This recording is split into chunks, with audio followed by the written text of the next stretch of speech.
everyone! Welcome back to BEKENEMEN! The podcast that recaps Drag Race franchises, especially Drag Race Philippines, from a Pinoy, queer, super fan lens. Kasi beke naman pwede, di ba? Yes, and we are still on video with 2 cameras. So, Correct. hello, second camera. Hello. Welcome back to another week of our beautiful faces. Correct. So, marami pong salamat for enjoying our video podcast. We've also been uploading HD versions on YouTube. 4K. Yeah, I mean, kailangan namin mapakita sa inyo ang mga retokada naming muka. So, kailangan po HD at 4K ang upload. Tsaka para sure tayong same-same sa picture. Correct. But we are here, of course, to recap episode 8 of Drag Race Philippines Season 2. This is it. Episode 8. 2 buwan na tayong nagpapaka-Season 2. And we got another Drag Race Philippines first with a branding infomercial challenge. Just like, overall comments, what did you think of this episode? I think, like, we said this a couple of weeks ago, that the season has truly picked up, which I think is right on time, if not just like slightly a little late. But it's, you know, after the amazing episode last week, I don't think it was much of a letdown. I think like they're still steamrolling through to the end of the competition. We're 6 girls in still. We're doing a lot of new things this season. Yes, that's really good. I think this is a very entertaining episode. I don't think it was any better than the last episode. I have a lot of notes, being an advertising practitioner and the content creator who does branded posts. This is finally the episode where I can nitpick because I will have some credibility on what I am going to say. Same. Ako naman I'm a bit more like the creative side kasi meron talaga akong like pinaka-pinanggigilan in this episode, but we'll get to that. Ako rin. Marami akong mga issues, pero mga nice to haves. But I think overall, as the first iteration of the branding challenge, I think it was a big success. I think it showed like a space where I think local drag queens can innovate in terms of bring their brand to the show. So very excited to have that conversation. But of course, we start the episode with a new day in the workroom. And like what you said kanina, we still have 6 bitches left up in this gig. Yes, and like consensus is they're all happy about it. I think Consensus. I mean, they try to make it look like they're all happy about it. what true. Okay. In fairness, wala naman sila nilagay na confessional, but we never know. Yeah. But alam mo yon, I think everyone, especially because of that episode with the Golden Gaze, I think everyone was kind of in that like heartfelt mood to be able to enjoy, you know, just everyone being safe from elimination for 1 week. But they also, especially probably at this point, they're 3 weeks locked in. Yep. Medyo nanggigigil na yung mga girls. Tagal na nila sa competition. So they may desire pa din to like X someone out, but you know, masaya naman sila. Mukha naman sila masaya. Yeah, and I think this was, most people probably envisioned this top 6 to be this top 6. So, I mean, I still am okay not saying goodbye to any one of them for 1 episode, but of course that all changes because we all know that nobody went home again this week. Yeah. More on that later. But I do think they were genuinely happy that nobody went home when they all ran to the workroom, to the couch to celebrate the non-elimination challenge. Mama Pau's words, not ours. They look genuinely happy, but of course, we cut to confessionals of the queens, basically saying, yes, this is great, but like, may element of frustration pa din talaga. correct. Like, we gotta send bitches packing. I'm sure yung iba sa kanila, gusto na ring umuwi, gusto na ring matapos. Ramdam ko yun kay Arizona, yung sinabi niya na parang, gusto ko na mag-finale, gusto ko na mag-koronahan. Parang kulang na lang sabihin niya, para makauwi na ako, para may karat na. Very, very, very that. But yeah, it's great to have 6 queens again for this episode of the branding challenge. And then nakakatawa because now na umiinit na ang labanan, may corner si Matilda sa workroom. Pinaglamayan nila si Matilda, meron siyang memorial. At doon nagdadasal ang mga bakla, dahil nung dinasalan yun ni Arizona, tawan-tawa lang ako sa kanya. Maraming salamat sa paggabay sa mini challenge slayer. Yun. So I think yun po talaga yun. Kasi eventually malalaman natin na si Arizona po ang nanalo ng mini challenge. So kailangan pong dasalan ang puntod ni Matilda. Correct.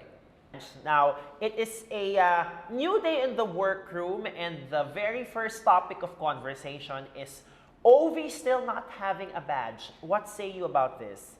Ovi said a great deal about, consistency and always being in the top. And it's a really, really nice way of saying wala pa rin siyang badge. Correct. Ang ganda nung sinabi niya, in this house, we celebrate all wins, whether big or small. It's again a great way to toot your horn if Yes. you don't have a badge. But nung sinabi ni Ovi yun, in fairness, pwede siyang hallmark card, pwede siyang, parang yun yung closing statement ng isang TED Talk niya. So, it's pretty powerful. I mean, track record-wise, her position in the competition is still really good. Amen. Never having been in the bottom two, only being in the bottom once. She's in a really good spot in the competition. But at the end of the day, it's still like, if we want to talk about track record, having a shiny badge would Yes. still really help. It's shinier, Yes. basically. So Mama Pao enters the workroom and tells us that for this mini challenge, it is the return of the reading challenge, but this time with a twist. The twist is, ginawa nilang parang flip-top videos na uso ng mga late 2000s, early 2010s.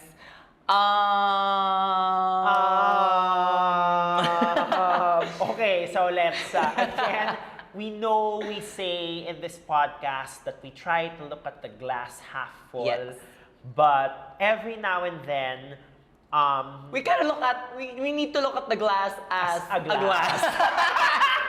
We need to look at the glass as a glass. And okay, first of all, we all know that the Season 1 Reading Challenge, ang netizens expressed their frustration over the performances of the queens except for Eva's performance. So, I felt like the consensus last year was parang hindi pa nakakrack yung boses nung reading challenge for Drag Race Philippines. Oo, parang ano ba yung Filipino voice of a reading challenge? Ano ba yung Filipino culture equivalent of a reading challenge? And then there were, some comments online here and there saying na baka flip-top. Well, to those people, you get what you wished for, but I just don't think it works. Correct. Kasi, ayun nga, hinahanap pa nga nung queens mismo Yeah. how to deliver reads in the Filipino sensibility.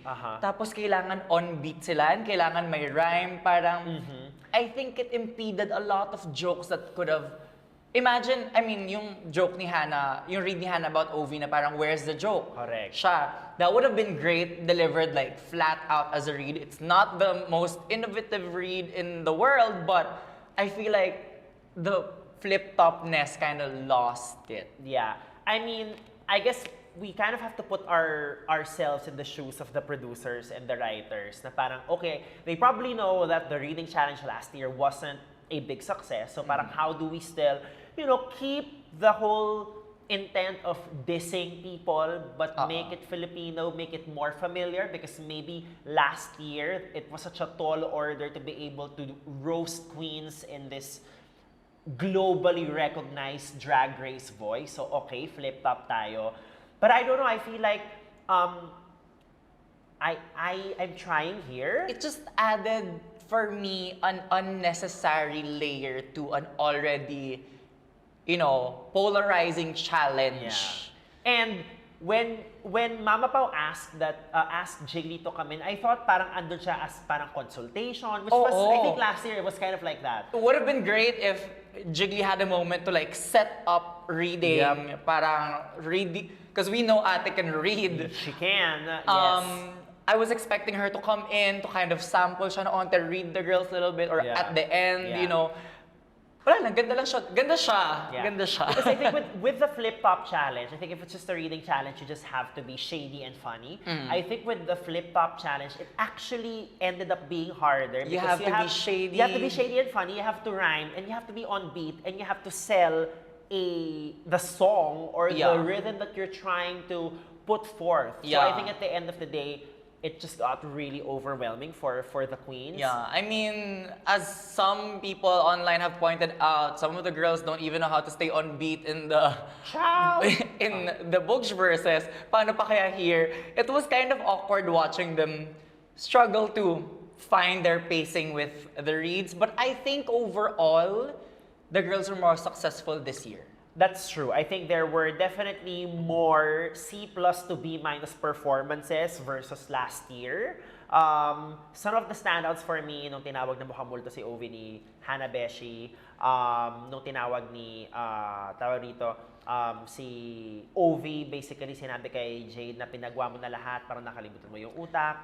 Sa akin yung when Hanabeshi said, may mestiza, may morena, may orange. That was very good. That was very, very smart kay Hana. And then, tawang-tawa rin ako kay Arizona yung parang gusto ko itang yakapin na mahigpit. Yung Oo, kamay, sa leeg. Sa leeg. That was very, very funny. Meron din yung in-address ni Kat na, okay, she's the oldest in the room, but not the oldest in the face, kay Bernie. That was very funny. Bernie struggled here. Yes. Bernie tried to do some echo effect, but I think it was just that time parang she had no material. Oo. Feeling ko talaga may mga na-lost na jokes. Yes. Or jokes that could have been more zingers Yes. if they weren't forcing themselves to rhyme and Yeah. be on beats. Yes, I mean, nakakatawa yung Kat and Jade of it all because I think Mama, that was loaded! Yung kay Kat, basically sinabi ni Kat na, Jade, tatawag ka ba ulit ng producers because you want me out? Nakakatawa because we actually didn't see this in the edit before.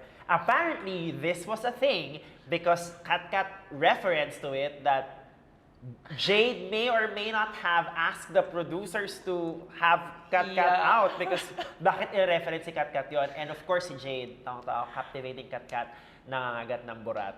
It's just, that deserves This whole an award. Jade Kat narrative that we've been getting, ang daming deep cut, like medyo out of left, of course, since we're not in the room with them, we're not on set with them, we're not in their hotel rooms, may mga deep cuts, may mga like blindsiding references. But also, I just have to give props to Jade's look. Kasi kinire-reference niya yung Talk Dirty, yung viral video of si ate girl na sumasayaw sa Talk Dirty. Tapos naka-earphone siya na hindi nakasaksak. I'm nodding like I know what Oh my what God! he's describing. Okay. But yes, that's, I mean, like, yes, I know. Anyway, I know, alam ko yun, asa baklang ka na. Tapos pininindigay niya sa confessionals, may siya, pagod! Yeah, like, pagod, yeah. reference. Yeah. And then Arizona wins the reading challenge. Nanalo siya ng 20,000 pesos. How she wished na $20,000 to. That was a very funny confession. Correct. In fairness though, nanlait ka lang, may 20,000 ka na. Mukhang actually, medyo di naman ako surprised that Arizona won this. But I think coming into the reading challenge, I was kind of expecting Hannah to win because Hannah won the Pop Wet challenge. But Arizona, I mean, of course, very charismatic. Very funny. And I think Arizona was the one in the pocket of the beat. Yun nga, that's what I was about to say. Everybody else was like either Very ahead or behind. Very kulturang Cubao kasi yung flip top eh. It makes sense that it's in Arizona's like field. Yeah. So congratulations Arizona. I think at this point, nanalo na siya ng, this might be Arizona's first mini challenge win if I'm not mistaken. Yeah, I think so. Yeah. Yes. And Mama Pao introduces our maxi challenge for the week, which is branding ding ding. We love, alam mo, Drag Race Philippines is doing a great job of being self-referential because that's how you keep a franchise going. Yes, and para rin alam pa, mas lalo pang alam ng viewers what we're trying to achieve here because, you know, they may or may not have seen episodes of the US franchise, which is very famous for doing the branding infomercial challenge. I love it that we get this challenge this time. I think it's more important than the acting challenge for me, personally. Yes. Kasi ayun nga, we talked about it. We talked about branding in season 1. Knowing how to market a product is very crucial for a drag queen, especially in the age of social media now that we're not just performers, we're also like many celebrities and influencers. You have to know how to sell a product in your tone of voice. Yes. So this is very much relevant in the outside world. But also if you take a look at the plethora of Drag Race seasons, these some of the very, very successful infomercial challenges we still reference up until this day. You have Jinx Monsoon, Delusion, Convince Yourself from season 5. You have red na fragrance ni Alaska Red for Filth, and you have Alaska's fashion tape. Correct. You have Heidi and Closet's Tears of a Drag Queen. I mean, there are so many things na if you do this successfully, maaalala ka for years to come. And I think we have some potentially really long-lasting moments here, but we'll talk about that later. This challenge is only second to like the Roomix or like the girl group challenges in terms of like getting to personally pick and choose Yes. your catchphrases, your taglines that you want to market and put out into the world. So, dito mo rin malalaman na at the end of the day, a lot of creative writing really goes into Drag Race, and if you have that particular strength, you will really be at an advantage here. So, let's get to it. Medyo nauga yung mga girls the moment they found out that this was the challenge. I guess because sa mga nagtatrabaho sa mga bars, like, they may not have needed to pull up something like this. And I think kasi it's an infomercial challenge of a product rather than of a message, of a campaign. We've gotten those in Drag Race past, but for this one, it's a product. So, alam mo, in terms of like the marketing sphere, there has to be a certain problem that your product is addressing. What is the identity of your product? Is it on target market? Yes. And not all the queens are savvy to that kind of, thought process in marketing. Yeah, and which is actually my fundamental issue with some of the materials that we ended up seeing, because a lot of them are entertaining, but in trying to keep the integrity of, they're trying to produce a commercial. The brief to them was make a shampoo commercial. Some of them missed the mark, but I will save my comments for when we go on later. Let's just work on, or let's just talk about them trying to navigate their way into the challenge. Kat out of the gate was just shown to have, what the fuck is this challenge? Anong gagawin ko? On the other hand, andyan naman si Bernie. Well, obviously the two of them are the bottom two. Bernie was like, oh, I know this challenge. On a very baseline level of, okay, shampoo commercial. Tama naman siya. Pero ayun nga, I think this challenge would have been better had the queens had freedom to create their own products rather than a shampoo. But I think kasi napaka Pinoy ng shampoo commercial. We've gotten many iconic shampoo commercials throughout the years, like yung fake out na long hair tas lalaki, yung mga like Rejoice commercials na sumusunod. Well, we've gotten a lot of iconic shampoo commercials. So it makes sense that they selected this specific product, but I just think had the queens had more freedom to pick and choose the kind of product that they want to sell. And had they had better guidance, I guess, coming into this particular challenge. I remember All Stars 2, the infomercial challenge, there was this business guru guy that served as a soundboard. I think we could have used somebody like him. I don't know, maybe a local celebrity na mayroong very popular makeup or skincare line. Vice Ganda is the name that comes into my head right now, because meron siyang Ann Vice. Curtis la! We just got Ann Curtis. Ann Curtis would have been one of the best people to do the walkthroughs with for this challenge. So I think this episode definitely could have used that level of help para lang lahat talaga ma-meet yung baseline requirement of what an advertisement needs to be. But of course, yun nga, Arizona is shown to be very confident na, to be fair, gamay naman niya yung advertising part of it. Although, nakakuha lang talaga ako ng glimpses of Alyssa Edwards when I saw Arizona Brani. Dahil tawang-tawa lang po talaga siya sa sarili niya. Speaking of someone who's so convinced with himself, Miss Jade, right out the gate, was like, this is my challenge. And then you walk through niya kay Mama Pao, talagang storybook. Hindi siya storyboard, storybook siya. Like, she took the time to explain her entire concept and storyline for the commercial. But for me, the standout from the walkthroughs pa lang was Ovi. The moment that Ovi said, shampoo tang ina, I was like, done. It. That's it. Like, it's to the challenge. It's a shampoo. It's catchy. It's, a little crass, borderline offensive. And that makes it even more memorable. Yep.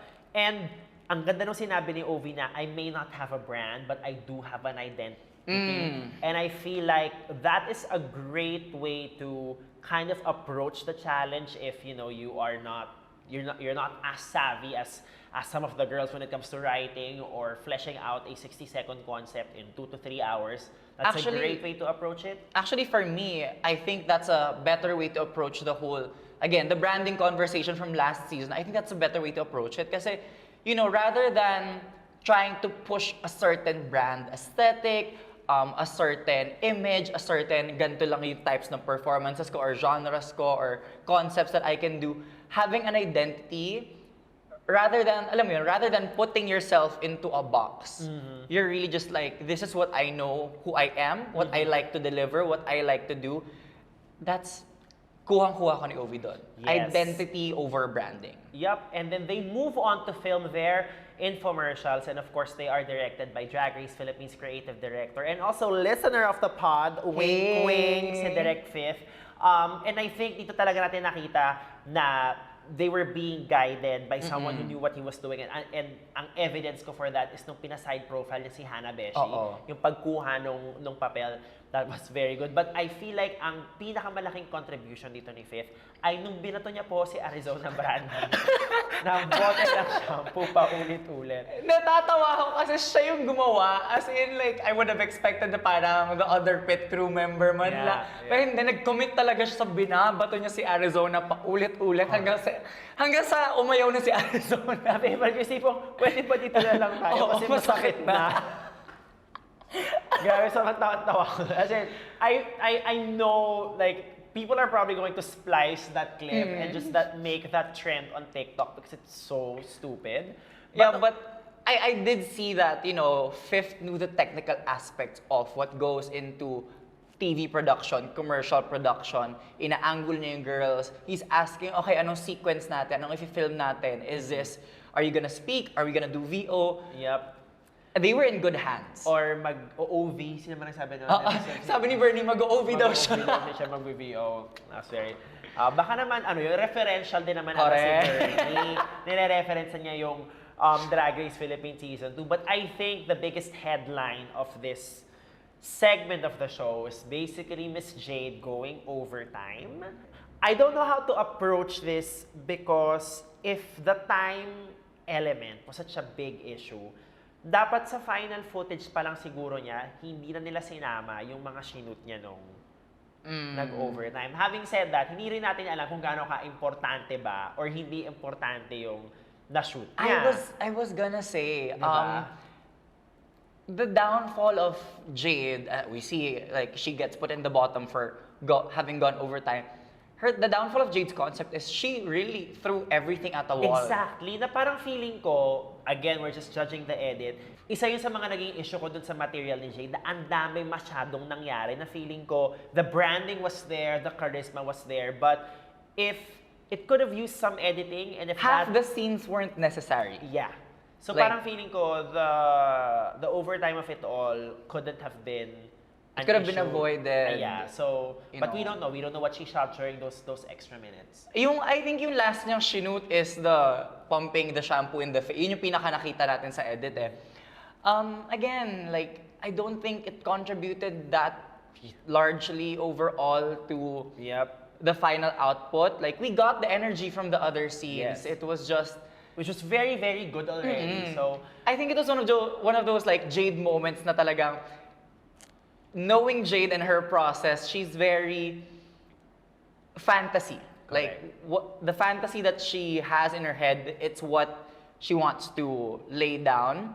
Sa ending niya, sometimes it could use a bit more editing, a bit of refinement, a bit of reeling back, looking at the bigger picture. I think dun siya na-lost. Na-lost sa nitty-gritty of like, this scene, this action, this sequence, this ganto, this ganyan. And I mean, when we look at the final edit of the infomercial, all her scenes were like 2 seconds long each. yes. Great. It all contributed to a great energy. It was just like, did we necessarily need all that to deliver what we got in the final thing? Correct. Because the moment after they shoot the infomercial, I mean, it was obviously an issue to a number of the girls. I think it was just, it was, I think, It was brought up. It was brought up, and a lot of, the other girls agreed. So yeah, more on that later after this break because we keep preempting our comments Yeah. already. So we will be back.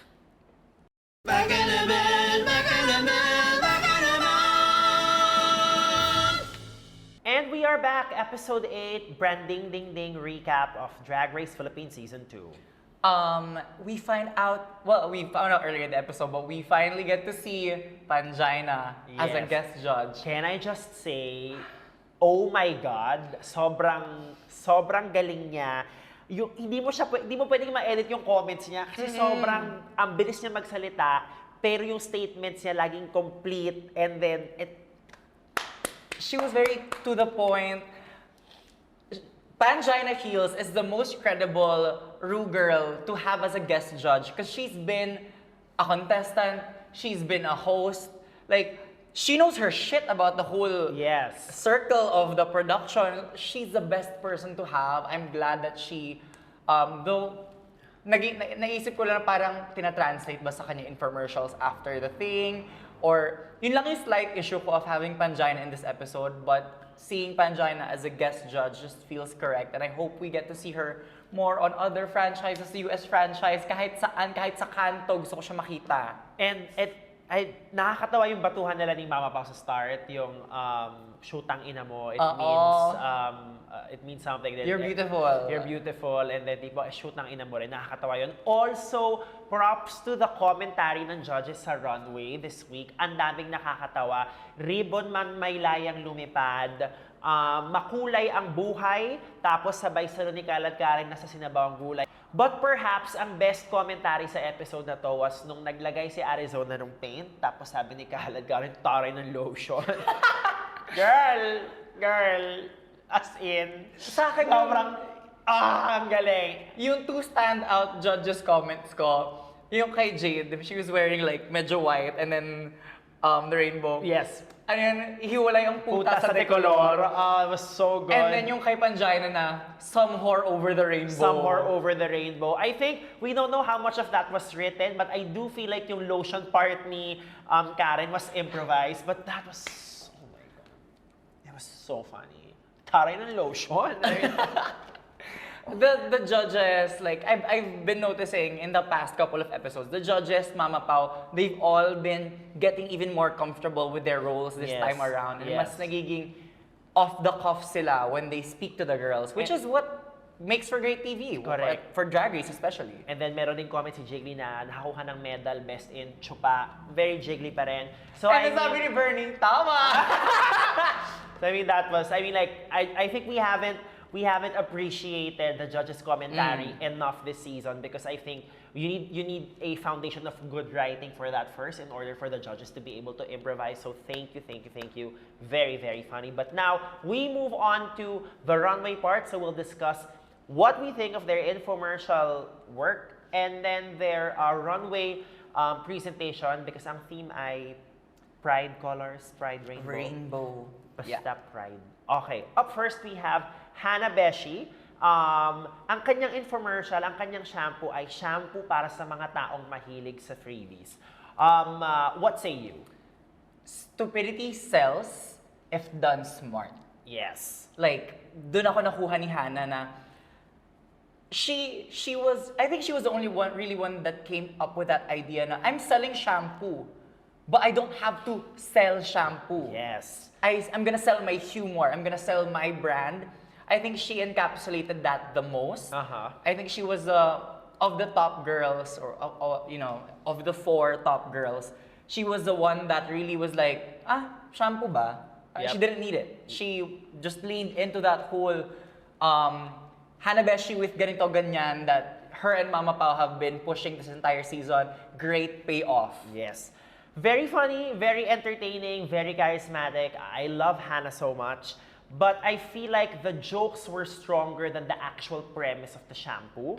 Hannah sets up the infomercial by saying, mahilig ka ba sa freebies? Which I felt like maybe needed a line or 2 more to be able to explain kung ano bang klaseng tao yung taong mahilig sa freebies para eventually mas malaki yung payoff ng birth certificate, vaccination card, death certificate, warrant of arrest, affidavit of loss. I think I'm just adding things here. But I think that would have been stronger if the premise or the problem, it's not really a problem, but like the kind of person na dinedescribe ni Hannah. Yun lang yung issue ko sa kanya, but nung naglabas na siya nung mga lumalabas pa, nung ninarate niya isa-isa, I was completely sold already. Gets, target market. Hindi malinaw ang target market ni hindi Hannah malinaw. Besh. Kasi parang for me, kung nag-o-offer ka ng maraming, again, this is the part where I nitpick, girl, because I have spent 14 years in advertising already and I still do that for a living. So bigyan nyo naman po ako ng karapatan mag-comment this time. But anyway, going back lang, I feel like kung mga gamit na lumalabas kasi sa buhok ngayong lumalabas, I feel like the problem should have been, malilimutin ka ba? Para like lahat nasa kasya na sa buhok. Kaya therefore kasya ang demokrasya sa buhok mo, kasya ang warrant of arrest. So again, nitpicking here, but I think it took a while to warm up, but I think by the end of it, I was like completely sold, really laughing out loud. Ang galing mo dyan. Naisipan mo mong mag-marketing? Pwede Bagay ka naman. doon. Pwede naman ako mag-marketing, magbibigay ako ng solicitation letter. But ang runway ni Hannah, what do you think of Hannah's runway? I like the idea. It was just a little clunky. Had she kind of like scaled back on the size of the ribbons wrapping around her or like the bows itself. There's an idea there that I really like. It's just a little clunky. Tapos ayun nga, yung pinoint out ni Pangina na satin silk is very difficult to work with. Especially with the silhouette she was trying to achieve na parang mas may structure. Yeah, it was a bit clunky. Yes. But the name of the shampoo, Beshi Beshi, it's a great callback to her roofers back in episode 2. So talk about having some grasp of your branding and taking it through like the rest of the season. But we're very happy that Hannah is still safe. I have to give credit to all the girls. They all kind of came into the season knowing a few taglines that they wanted to push to make their storylines in the season very seamless. Kasi everyone pulled out things that we already knew of them. Yep. Walang tipong, parang hindi mo naman brand yan. Yung wala nung issue nung Aja Sugar Tits. Yes. Yung back in All Stars 3. Yes. Walang issue nung like, parang hindi naman bagay sa yung brand na yan. Bakit pinupush yan? Speaking of someone who knows her brand Speaking of someone who knows her brand inside and out, up next we have Miss Jade So with the Landi Suso shampoo. We've already preempted some of our comments kanina, but first of all, just the visuals of it, it's very Jade. If stupidity sells, sex sells more. Stupid sex sells more. And I think that's what Jade gave. Especially when she explained na parang her idea of it was supposed to be yung mga pop-up ads sa porn site, it just made everything make more sense. Yun nga, her energy is great. The message that she was trying to push is great. Na, like, it's a shampoo that's going to make your sex life more fun. Yep. We got all of that. Like, ang ganda nung concept niya. Yep. Yun lang talaga yung, like, nadali kasi siya doon. So, did we actually need all of the frills? Yeah. I mean, visually, it's the psychedelic kind of medyo in-your-face with glitters type of feel that we would get from Jade, and I loved it. She leaned into the sex of it so well. Again, I go back to my issue with, I think most of the material this week, there wasn't, the solution she was providing doesn't clearly solve the problem, or maybe actually parang hindi nga super clear yung problem. Correct. The solution was like upfront clear. Correct. The problem was parang she gave like a line about parang natutuyuan na siya or something. Parang kasi ang in-establish na problem was dry ang buhok. So therefore, ang sagot mo dapat doon is shampoo na hindi magpapadry ng buhok. But sabi niya, ang shampoo niya basically will make you this very sex-positive being. So dapat tagtuyot yung problem na binigay niya. Na-mention niya na parang dry yung buhok tapos masikip na siya. Parang may slight, I think if she just stuck with one, or if she just stuck with one. Yes. So I think overall, this was already a great infomercial material, but I think parang more and more we realize here na had she edited it more in terms of the visuals, the writing, I think this could have been really much sharper pa than how it already is right now. And then her runway look. Yeah. Her runway look. Jade delivers on the runway. We know that already. But yun nga, yung pinoint out ni Jiggly na it's a rainbow category.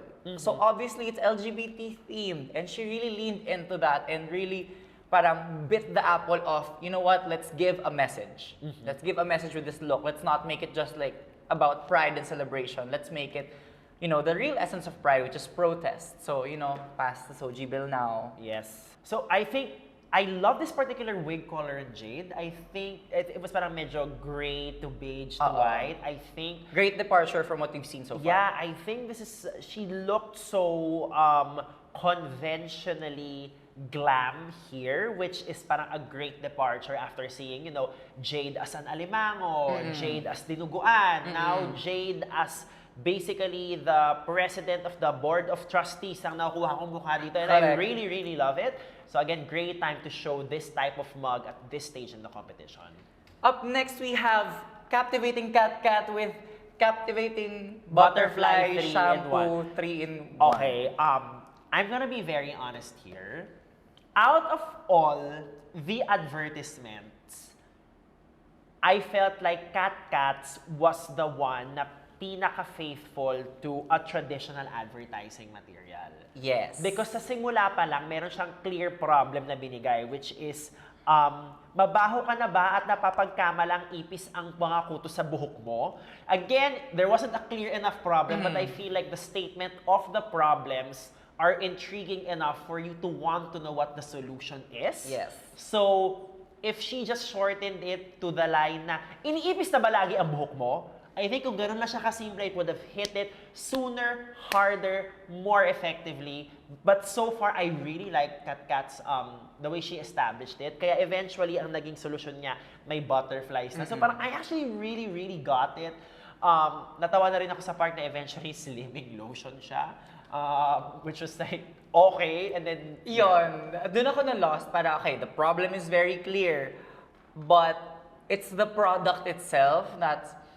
We know Cat can sell. Yes. We've seen her in the acting challenges. Props to her presence on screen. Oo. It's insane. We know she can deliver that. We know she can deliver. It's what she was telling me that I wasn't really buying. Na parang, okay, captivating butterfly 3-in-1. Bakit butterfly? Bakit 3-in-1? Parang, the 3-in-1, sa 3-in-1 part ako pinaka na-lost eh. Kasi, Yeah. is it a 3-in-1 shampoo, conditioner, body lotion? What was the 3-in-1? Yeah. What is... It took me a while to try to remember ano yung tatlong benefits. But I think looking back, it's nakakabango, nakakapagbigay ng butterfly, and then nakakapayat. So obviously naging apologist na po ako ng shampoo niya kasi ina-explain ko na. But it took me parang wait, sabi niya tatlo yung benefits, why do I only remember 2? And then eventually, the pabango part is probably the third one that I missed. Doon ako talaga na-lost is... the name, Captivating Butterfly 3-in-1. As in the entire time sa infomercial, parang ako, ano yung 3-in-1? Ano yung tatlo? Ano yung 3 benefits? Had she parang made it more concise of Yes. like, problem A, solution A. Problem B, solution B. Problem C, solution C. Correct. Her delivery is We are great. obviously from advertising and we are nitpicking here. Hayaan nyo na guys. So. Correct. Parang, the delivery is great. I mean, Grabe yung, sorry, like, maybe rin kaya ako nag-apologize for the shampoo because sobrang lakas talaga ng presence niya sa camera. Hindi ko talaga ma-deny na parang, badly put, I guess if Drag Race doesn't work out, pwede maging leader ng kulto si Cat kasi sobrang charismatic talaga po niya eh. the charisma is there. Okay. It's really just the concept was not finessed enough. Correct. Let's move on to the runway. The judges said na parang, yes, we appreciate the statement, but we wanted something more urgent, more direct. But when Kat explained it na, you know, this is in that whole conversation of, you know, mas masahol pa sa hayop ang mga members ng LGBTQIA+, hindi, yun. So that was what the statement was Gets for. ko yung comment na yan. Siguro, like, you know, when put next to Jade, who was very, like, upfront of, like, pass Soji bill now. And then she's like, oh, we're human. It does if she was the only one that came out with a Yes. statement like that, Go. great. Pero yun nga, na-water down siya kasi someone else did it and did it first and did it, a bit more aggressively. Ako, ang pinaka-issue ko sa runway ni Kat Kat, it's beautiful. There was just a lot. Nung una lumabas siya, she had a beautiful dress on, and then the birds were flapping. I was like, ay, ang galing. Yeah. Gumagalaw yung pakpak ng birds. And then she did the reveal of the skirt. And then the back dress. Parang ako, it was an overwhelming reveal after reveal after reveal. Rather than be like, oh my God, wow. It's more like, meron na naman. Oh, meron na naman. Yeah. Oh, may another. Yeah, I get what you mean because I feel like yung mga past runways ni Kat Kat, mas sharper yung vision and execution, diba? This time, tama ka, maybe it needed some more editing, some more finessing because medyo departure to from the really strong runways she has displayed the past few weeks. Up next, we have Bernie. Ang shampoo niya... Ito ang shampoo commercial. Shampoo lang. Ito talaga, shampoo lang. Sige, sabihin ito. Literal na shampoo. Wala nga masyadong humor. The only joke that I remember was, nabibili ang sachet o nauutang sa mga suking tindahan. That was the only joke I remember. Yeah. But everything else was... Yeah, dry o haggard ang buhok. Ito, shampoo, which is like, yes, tama, but it definitely needed more. And then I try to analyze it, na tipong, what brand could have, or what message could Bernie have latched onto? Quite difficult, because I think coming into the competition, we know Bernie as, the body showgirl from O-Bar. But now, I don't think we saw that brand in Drag Race Philippines. Mas, siya yun nga, pacifist, the sweetheart. So parang feeling ko, she could have called the shampoo Diday, tapos ang promise is maging kasing dalisay ni Diday, maging crush ng bayan, magkaroon ka ng maraming manliligaw. I think it could have been in that vein because iba yung alam ko na Bernie outside versus the Bernie we've been seeing the last 8 weeks. Dito naging downfall ni Bernie yung parang pagka-unfiltered niya in front of the cameras. Because she's just so like unapologetic with like an air of innocence in terms of TV production. She doesn't self-produce. Yung confessionals niya, she never says zingers to say zingers. Yes. She's very truthful, a little bordering naive, which is charming, which is what I think endeared a lot of people to Bernie. Pero di na naging downfall niya is she is so not versed in TV production and she needed to produce a TV commercial. She had to write something. Although the only parang plus point that I kind of saw in Bernie's performance, and I know this was not deliberate, was the pace. Sobrang ikli nung kay Bernie, I felt like this was the right TV commercial pace. I mean, most of the TV commercials we see right now are 15 to 30 seconds. I feel like I mean, when there's not much there. Correct. But I feel like yung 60 rin kasi na length, parang that's a lot of material to write. So, I feel like ang ganda nung pace nung kay Bernie. So, iniisip ko tuloy, gaano kaya mas naging ka-impactful pa yung material ng ibang queens if it were shorter and faster paced. But it's Great pacing. Great pacing. Walang laman. Correct. Great pacing na hindi naman yun ang intention niya. But I mean, it is what it is. Bernie's look though, I feel like Favorite. it's a great look. This is definitely in the same vein of her alien Mad Max, leader of an alien colony look. Mama, when she had that thing na I mean, yung mga paninda niya. We obviously see that Bernie loves her fringes, her mga burlolay na nakasabit all over her delicate, sexy body. I love this. Yes. When she came out ng medals pa lang, I was like, oh wow, ang ganda nito, ang ganda na ng look kasi it's rainbow. It's obviously rainbow without being like upfront rainbow. Kasi yun din yung like my personal problem with like a rainbow outfit is rainbow stripes are so hard to make fashionable. Yeah. And it was rainbow but it was still inventive, creative. And then nung nilabas siya yung like one-sided cape na mas marami pang medals, parang ako, ay, Pasabog. Literal na pasabog. And I do feel like she took the most fashion risk this week, and I think it paid off. Unfortunately, it was not enough to, keep her out of the bottom two, but I think look-wise, Pangina also mentioned it, best of the night in my book. Up next, we have Shampoo Tang Ina. Si Ovi po, I mean, yes, medyo dahil baka biased ako dahil friend ko siya at love namin siya, but I am willing to give Ovi a free pass in terms of not meeting the basic format of an advertisement because the line of shampoo tang ina was so good. I mean, brand recall meron. And at the end of the day, yun naman ang gusto ng mga kliyente. Kahit Brand hindi nila recall. maalala yung tagline mo, pero maalala mo yung brand nila for recall. Even if you don't know what problem it's trying to address, Correct. what solution it's trying to offer, if you remember the brand, you've done the job. And I feel like that's what Ovi did. for me, what Ovi did the best is she sold personality. She sold personality. Like, binenta niya talaga yung, like, what she says, identity. Yung intro pa lang na parang, nagsascrub siya, tapos nag-zoom in. Parang, ops, teka, masyado ka na malapit. Yep. From there, she had me. Yes. And then the whole, like, montage of reviews of the different Yes. people that were obviously her, Na but like, parang, I think they were alluding to like a sex lubricant at one point. Oo. So parang like, what is happening? But I don't am know what the product is, but I wanna buy it just Yeah. because the advertisement was so stupidly catchy. Yes, and Ovi mentioned sa workroom na, she doesn't have a brand, she has an identity.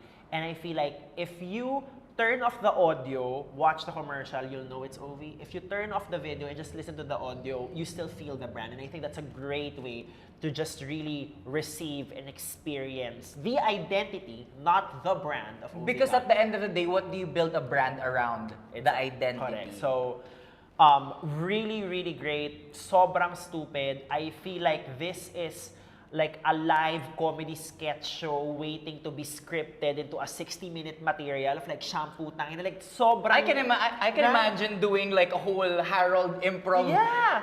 segment out of Shampoo Tangina and the different reviews and the different personalities she laid out na may construction worker, may bata, may prod team ng Drag Race. Sobrang, and it was like, wala po siyang logic, wala siyang through line. Hindi mo alam bakit siya nasa bathtub sa simula, but it all works. And Mapapashampoo Tangina ka na lang talaga. shampoo tangina, I mean, I think the cultural reset we all need right This is now. gonna be so memeable. Yes. And Jiggly got it right when she said na parang buti walang MTRCB. Buti na lang. Nakakatawa because Dun ko like, napapanahon na naman po ang MTRCB ngayon. This is something they shot back Yeah. in February and all of a sudden, whoa, it's also part of what's happening right now. But you know what? That's parang I came to appreciate na, okay, you know what? Maybe Drag Race Philippines isn't for network cable television. I mean, Jade did put kantot up a couple of times sa kanyang material. Girl,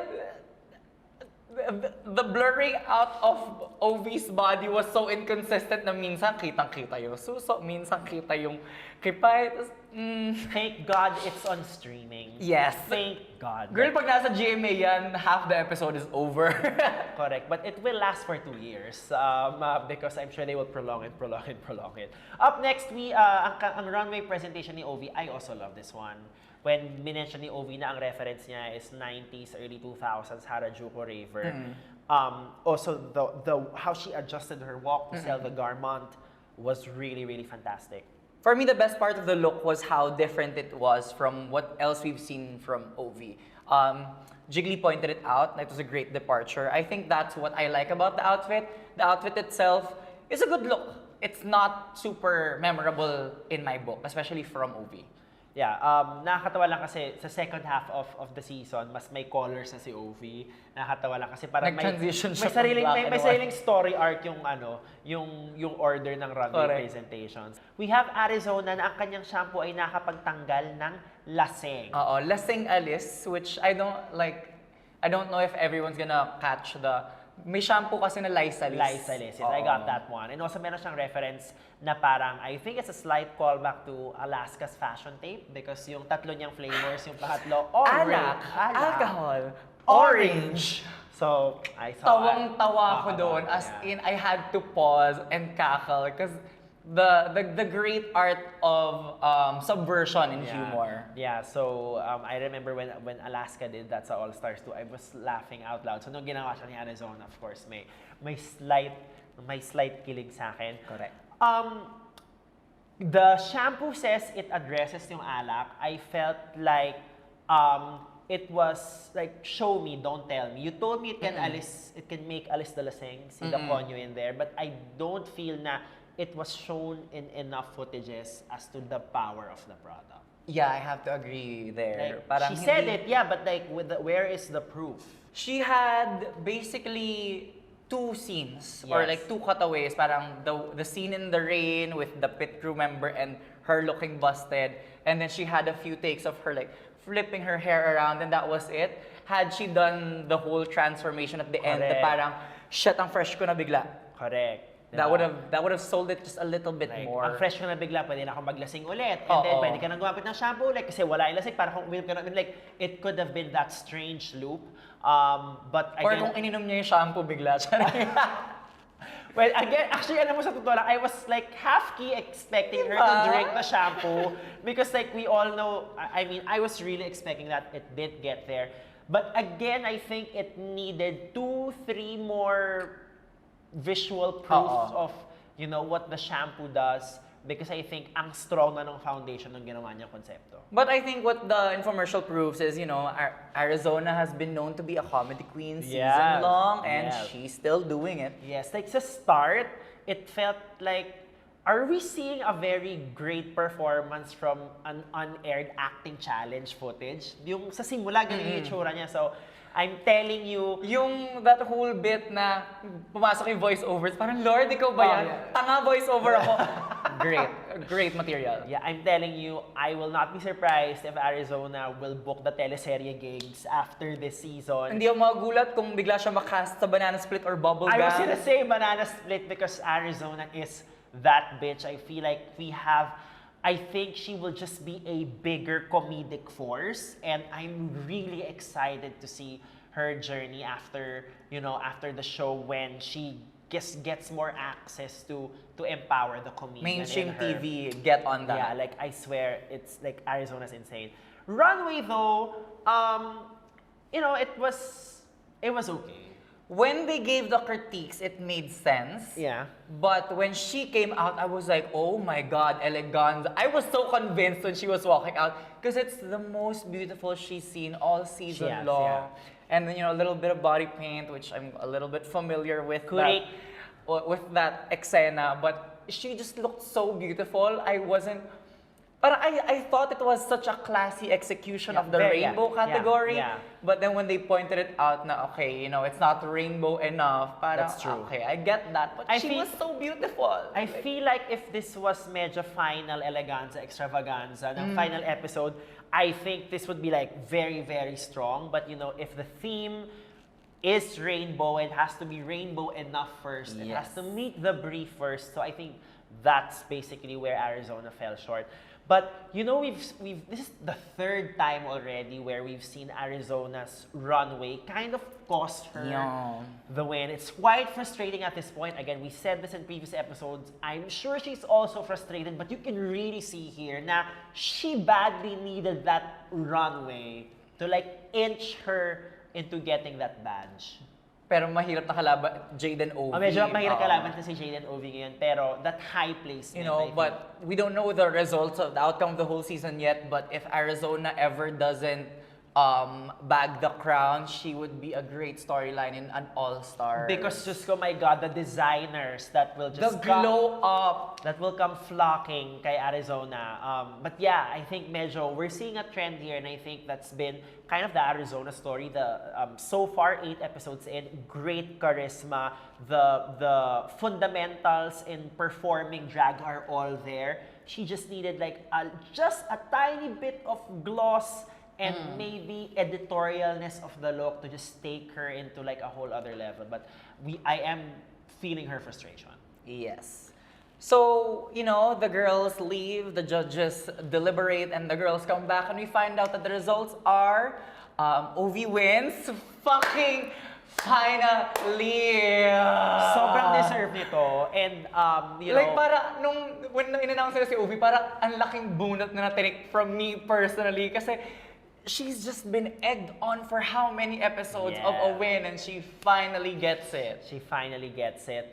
You know, we at this point, we still have not seen Untucked. So we don't know the weight of Jade's, you know, being overtime, if it was the thing that cost her the badge. Because there were a lot of confessionals saying na parang, Jade, ito na yung badge, ito na yung badge. But honestly, They gave her objectively- so much confessional airtime, Correct. being like, got this, mine, win, Ru badge. Yeah. Jade was really good this week, but I feel like Jade was a clear second. It was really, Yeah. for me, it was really OV.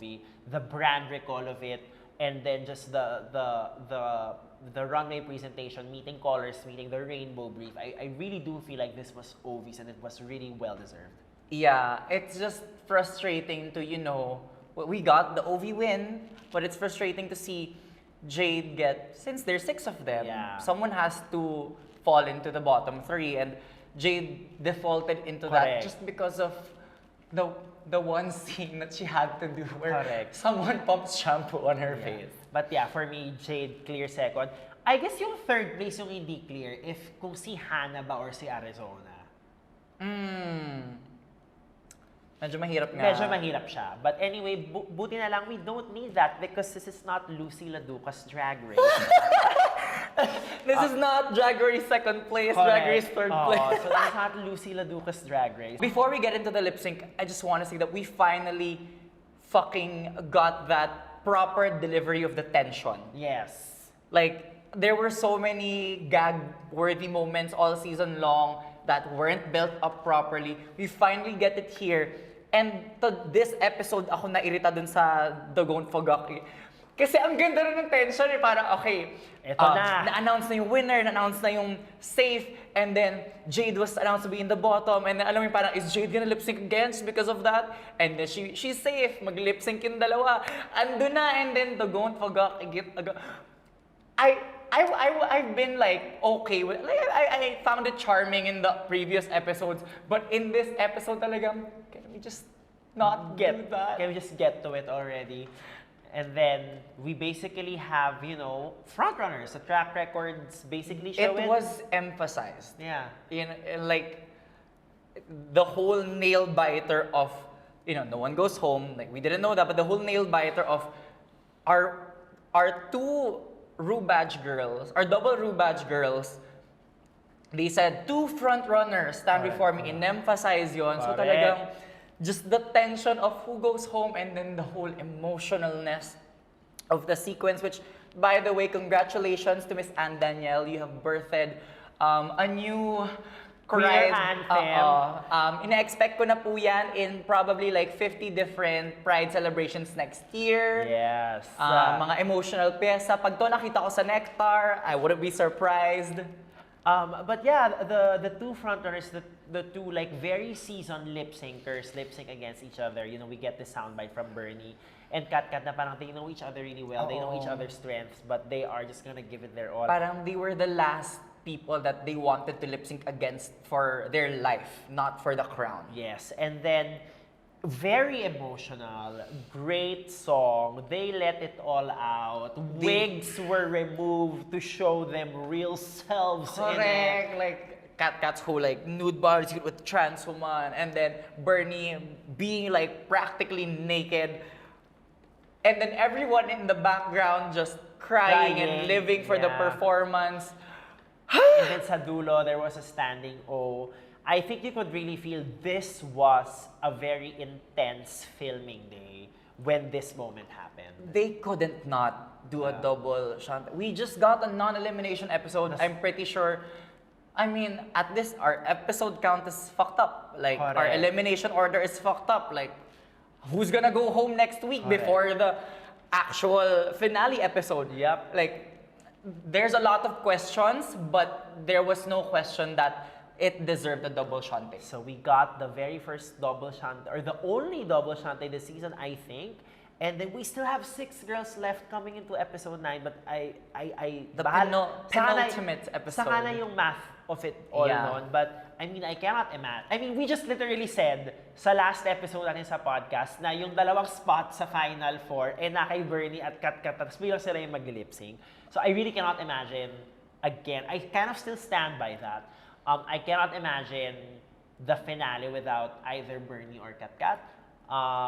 Yeah, and Yeah. like just I watched the lip sync like 4 times. I have to say I watched it like 4 times, and we just got the episode like a couple days ago. Yeah. I watched it 4 times. I was really trying to nitpick. If had it not been a double shante, who would have gone home? Wala talaga. Wala. And it was also edited in such a way that it was parang a fair display of both of the queen's strengths. So yeah, great editing then, and thank you, Double Shante. I do feel like this was a more compelling Double Shante versus last year, although you can argue because last year there were two big superstars, you cannot afford to lose either of them. But performance-wise, congratulations, Kat Kat. Congratulations, Bernie. And congratulations, putang ina, 6 pa rin kayo, episode 9 na. Yun nga, we are now at that point where everyone but OV has lip sync. Woohoo! Everyone but OV has lip sync. We have a top 6 coming into the last episode. We are getting a lip sync for the crown format, so there has to be 4 girls. Are we sending 2 girls home next week? Or, wala pa rin bang uuwi para even number pa rin yung episode 10? Pwede. If you think about it, You know what? you just need an even number for episode 10. I would love like a 3-way lip sync for the Right? crown. Diba? I mean, we've done so many firsts sa second half of Drag Race Philippines Season 2, so why not take it all the way? I mean, we don't know, right? And that is it for episode 8. We are 2 episodes away from getting a new reigning Philippine drag superstar, and it just can't. The tension can't be more palpable than it is. Yes. So, so much to look forward to in the next episode, and then the final episode after that. And we also want to thank our viewing party sponsors. We have Relax and Issy & Co. And of course, malapit na pong matapos ang Dapat Pakak Lip Sync Challenge. Ang mga entries po padami ng padami at palaki po ng palaki ang mga pasabog. At all out na po ang mga kabaklaan. So again, if you wanna win or get a chance to win viewing party tickets to our finale viewing party, details of that will come soon, and it might surprise you as to exactly what we have for the winners. And then, of course, the grand winner of the Pakak Lip Sync will also win 9,000 pesos worth of hair makeover. And then 35,000 pesos worth of Kiehl's products. Mama, ang dami po nun. It's like, parang ano tayo, nasa almost 50,000 total worth of goodies. Yes. It might grow in the next week. We don't know. We'll see. Yes, we're still waiting for the final details of the Actually, no, we're not waiting.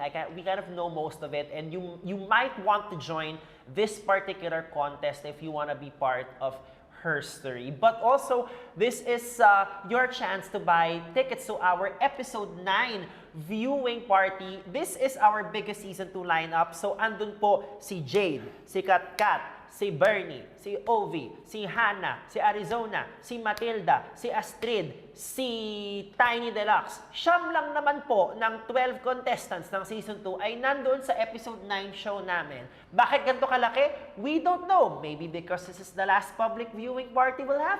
We don't know, but you know... We actually definitely don't know We that actually don't know. We don't know yet. We don't know yet. We don't know if we're doing a finale or if there's gonna be a finale. We don't know yet, but we're trying to make this the biggest show muna, just So in far. case. But you know, like, we're obviously giving away tickets to the finale, so there we will be having a finale viewing party. Na nandun kami. So, hindi na namin alam kung The basta. question is just, how important is this finale viewing party kaya? Correct. So, we will let you know, but again, that's your chance to number 1, join our Pakak Lip Sync Challenge, and number 2, kung matagal nyo na sinasabi, ay hindi, saka na lang, pucha, ito Tama na po na, yun. yun. Siyam na po, siyam na bakla na yung nandito sa aming viewing party. So, make sure you visit the link on our Instagram bio to buy tickets. And of course, don't forget to rate and review us on Apple Podcast and Spotify. Follow us on Instagram at BEKENEMEN Pod. I am Baus Rufo on Instagram, and hey, it's Baus on the TikTok. On Instagram, I am at mix.chanel and at mixchanel on Twitter. My hair is by Wigs by Margot, and my outfit is by Hans Nabong, who also does the workroom outfits for Ramapa, which, by the way, this one was my favorite so far. Yes. And of course, we want to thank HBO and HBO Asia for making this video podcast possible. Hey, HBO. Love you, HBO. HBO.